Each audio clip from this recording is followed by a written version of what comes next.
Hi friends, আজকে তোমাদের সঙ্গে কাতলা মাছের একটি দারুণ রেসিপি শেয়ার করব, দই কাতলা। তো চলো, এর জন্য আগে মাছগুলোতে নুন হলুদ মাখিয়ে কিছুক্ষণ রেখে দিতে হবে।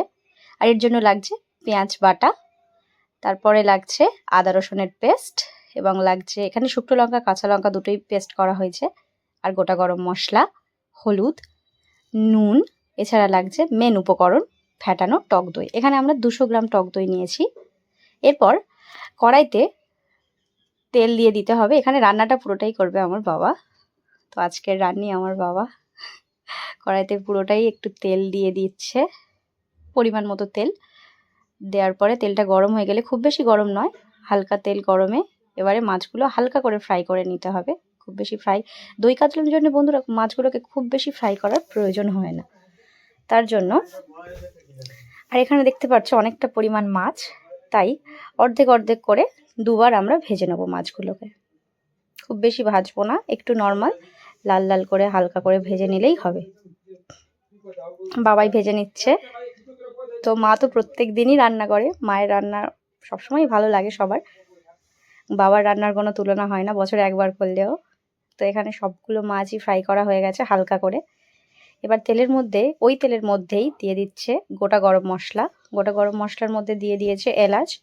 এরপরে যা যা লাগে হচ্ছে এখানে দিয়ে দিয়েছে দারচিনি, তারপরে দেবে বাবা কিছু দুটো লবঙ্গ, এবং দেবে এরপরে তেজপাতা। তো এখানে ফ্লেভার বের হওয়া পর্যন্ত খুব সুন্দরভাবে এটা একটু নাড়বে। দুটো শুকনো লঙ্কাও চিড়ে দিয়ে দিচ্ছে, দিয়ে সুন্দর করে এটা নাড়বে। নাড়ার পরে এর ফ্লেভারটা বের হয়ে যাওয়ার পর এখানে অ্যাড করে দেবে, একটু সুন্দর ফ্লেভার বের হয়ে যাক। তারপরে এবার পেঁয়াজ বাটা অ্যাড করে দিচ্ছে বাবা। পেঁয়াজটাকেও সুন্দর করে ফ্রাই করতে হবে। এখানে পেঁয়াজের পেস্ট আমরা ব্যবহার করেছি যাতে গ্রেভিটা খুব সুন্দর হয়। পেঁয়াজটা একটু লাল লাল করে ভাজার পর এখানে অ্যাড করে দিতে হবে আদা রসুনের পেস্ট। আদা রসুন এখানে একসঙ্গে পেস্ট করা আছে। এটা দিয়ে ভালো করে আদা রসুনের কাঁচা গন্ধ যাওয়া না পর্যন্ত এটাকে ভালো করে কষতে হবে। তারপরে কিছু মাছের তেল আর যে লঙ্কা বাটাটা ছিল সেটা অ্যাড করে দেওয়া হচ্ছে। জানি দই কাতলা থেকে সবাই খুব বেশি ঝাল পছন্দ করে না, আবার অনেকে করে, তাই যে যার স্বাদ অনুযায়ী ঝালটা অ্যাড করবেন। এরপরে কিছু পরিমাণ নুনটা দেওয়া হয় এই জন্য যাতে মশলাটা লেগে না যায় এবং না ছিটকায় মশলাটা গায়ে। সুন্দর করে এখানে মশলা দিয়ে ভালো করে কষিয়ে হালকা একটু হলুদ রঙের জন্য। অনেকেই বলতে পারেন যে দই কাতলাটা তো সাদা মতো হয়, তাহলে হলুদ কেন? একটু সামান্য একটু রঙের জন্য, পুরোপুরি সাদা হলে কেমন লাগে, তাই এখানে আরেকটা সুন্দর পেস্ট দেওয়া হচ্ছে, সেটা হচ্ছে কাজু, পোস্ত এবং মৌরি। এই পেস্টটা অ্যাড করলে কিন্তু বন্ধুরা এই যে দই কাতলার রেসিপির এই টেস্টটা কিন্তু আরও দ্বিগুণ হয়ে যায়, দারুণ হয়ে যায়। তো এইভাবে একবার করে দেখবেন। এরপরে মেন উপকরণ যেটা ফ্যাটানো টক দই।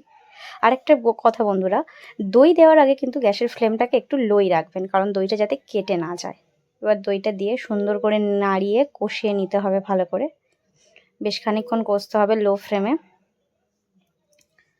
কষানোর পর আমরা এর মধ্যে জল অ্যাড করব, কিন্তু আগে খুব ভালোভাবে কষিয়ে নিতে হবে যাতে তেল ছেড়ে দেয় মশলাটা থেকে সুন্দর করে। গ্যাসের ফ্লেমটা কিন্তু অবশ্যই লোতে রাখতে হবে, নাহলে কড়া ধরে নেবে।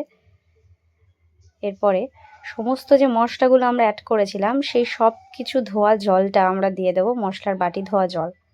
আপনারা হয়তো বলতেই পারেন যে এখানে সাদা জল কেন দেওয়া হলো না? আসলে মশলার বাটি ধোয়া জলগুলো দিলে না তরকারিতে দারুণ টেস্ট হয়।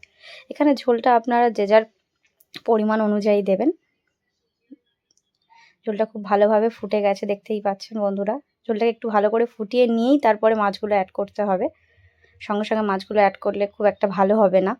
ভালো করে ফুটিয়ে নিয়ে সমস্ত মাছগুলো বাবা এখানে অ্যাড করে দিচ্ছে।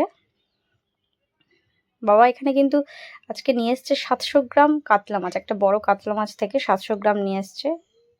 এখানে হয়তো দুটো পেটি আছে, কিন্তু বাকি সবগুলো গাদার মাছ, কিন্তু দেখে বোঝা যাচ্ছে না, মনে হচ্ছে যেন সবগুলোই পেটি, এতটা বড় মাছটা ছিল। খুব সুন্দরই একটা মাছ। এবার খেয়ে দেখতে হবে যে মাছের টেস্টটা কেমন হয়। তো মাছগুলো দিয়েও এখানে কিছুক্ষণ ফুটিয়ে নিতে হবে, অবশ্যই ঢাকা দিয়ে। তো এখানে আগে একটা মাছগুলোকে একটু নেড়ে নিয়ে একটা থালা ঢাকা দিয়ে দেবে বাবা, দিয়ে তারপর দেখতে হবে কেমন হয়। একটু ফুটে উঠলেই একটা থালা দিয়ে দেবে বাবা, এই যে ঢাকা দিয়ে দিচ্ছে। ঢাকা দিয়ে রান্না করতে হবে। খুব বেশিক্ষণ টাইম লাগে না বন্ধুরা, এই 10 মিনিট পরে আবার ঢাকনাটা খুলছে। এবার দেখার পালা যে কেমন হয়েছে। এখানে একটা কথা বলি, আমি আর আমার বাবা যে রান্নাটা করছি ফার্স্ট টাইম দই কাতলা আমরা ট্রাই করছি।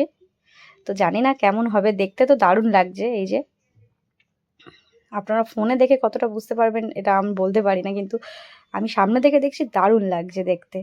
আর খেতেও আশা করি গন্ধটাও দারুণ বেরিয়েছে, ভালো হবে। বাবা বানাচ্ছে যেহেতু, খুব সুন্দর দেখতেও লাগছে, ফুটেও গেছে, কালারটাও দারুণ এসেছে। একটু হলুদ দেওয়ার ফলে বন্ধুরা দেখতে পাচ্ছ একটু হলুদ রং এসেছে। তো এরপরে কিছু কাঁচা লঙ্কা গার্নিশিংয়ের জন্য দিয়ে দেওয়া হচ্ছে। ধনেপাতা থাকলে অবশ্যই আপনারা দিতে পারেন ধনেপাতা, একটু ঘি, একটু গরম মশলা, কিন্তু আমরা এখানে অ্যাড করিনি আর ওগুলো, আপনারা চাইলেই দিতে পারেন।